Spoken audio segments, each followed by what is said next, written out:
একবার বিদায় দে মা, ঘুরে আসি, হাসি হাসি পড়ব ফাঁসি, দেখবে জগৎবাসী।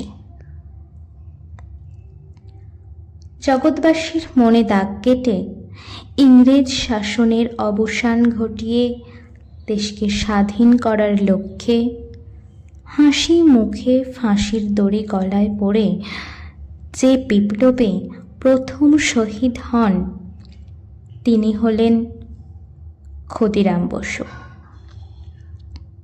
ঠিক আজকের দিনে 1908 সালের 11ই আগস্ট, দিনটি ছিল শনিবার। বেলা 10টার পরে তিনি হাসি মুখে ফাঁসির দড়ি গলায় পড়েছিলেন,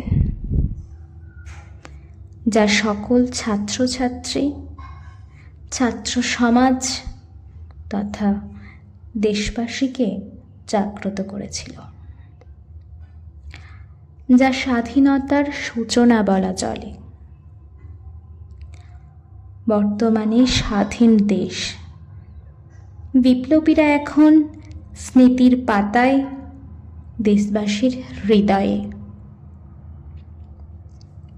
আজকের দিনে এই ছবিটি বিপ্লবী ক্ষুদিরাম বসুর শহীদ স্মরণে তাকে প্রণাম ও শ্রদ্ধা জ্ঞাপনের চেষ্টা মাত্র।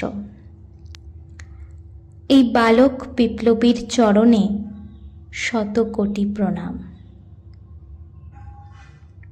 বন্দে মাতরম, জয় হিন্দ।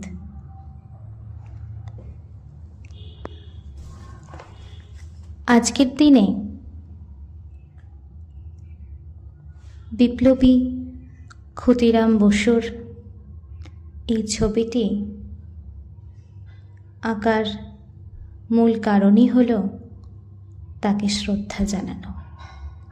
ভালো লাগলে লাইক করবেন, সাবস্ক্রাইব করে বেল আইকনটি প্রেস করে রাখবেন। ধন্যবাদ।